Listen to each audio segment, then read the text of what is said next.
Brain-computer interfaces, BCIs, are emerging assistive devices that may one day help people with brain or spinal injuries to move or communicate. BCI systems depend on implantable sensors that record electrical signals in the brain and use those signals to drive external devices like computers or robotic prosthetics.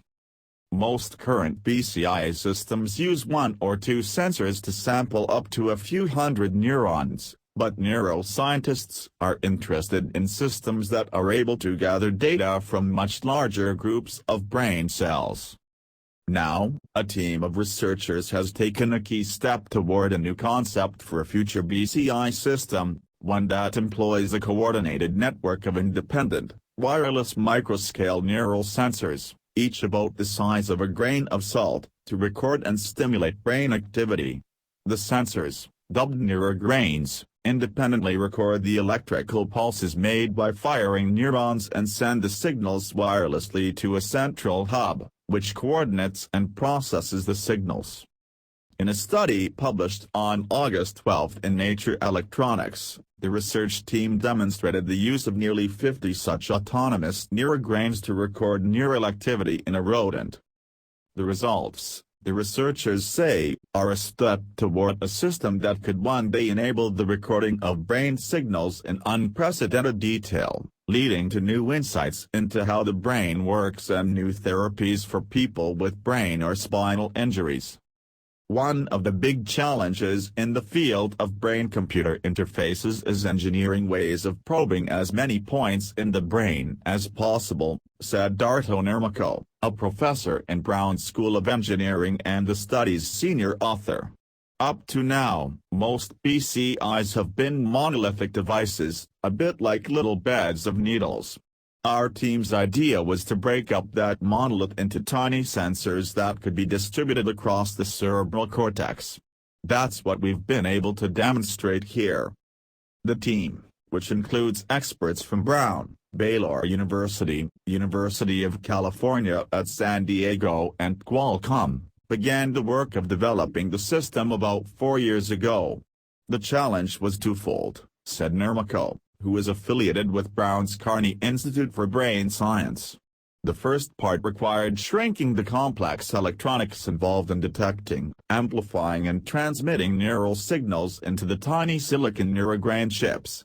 The team first designed and simulated the electronics on a computer, and went through several fabrication iterations to develop operational chips. The second challenge was developing the body external communications hub that receives signals from those tiny chips. The device is a thin patch, about the size of a thumbprint, that attaches to the scalp outside the skull. It works like a miniature cellular phone tower, employing a network protocol to coordinate the signals from the neurograins, each of which has its own network address. The patch also supplies power wirelessly to the neurograins, which are designed to operate using a minimal amount of electricity. This work was a true multidisciplinary challenge, said Jim Lee, a postdoctoral researcher at Brown and the study's lead author. We had to bring together expertise in electromagnetics, radio frequency communication, circuit design, fabrication and neuroscience to design and operate the neurograin system. The goal of this new study was to demonstrate that the system could record neural signals from a living brain, in this case, the brain of a rodent. The team placed 48 neurograins on the animal's cerebral cortex, the outer layer of the brain, and successfully recorded characteristic neural signals associated with spontaneous brain activity. The team also tested the device's ability to stimulate the brain as well as record from it. Stimulation is done with tiny electrical pulses that can activate neural activity. The stimulation is driven by the same hub that coordinates neural recording and could one day restore brain function lost to illness or injury, researchers hope. The size of the animal's brain limited the team to 48 neurograins for this study, but the data suggest that the current configuration of the system could support up to 770.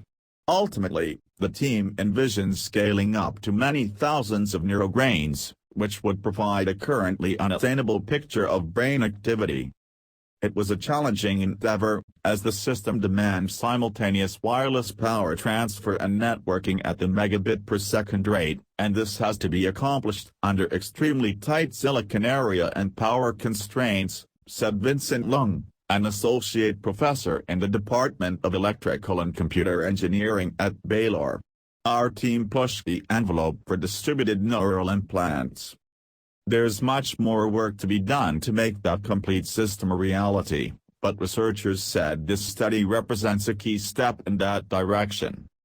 Our hope is that we can ultimately develop a system that provides new scientific insights into the brain and new therapies that can help people affected by devastating injuries, Dermico said.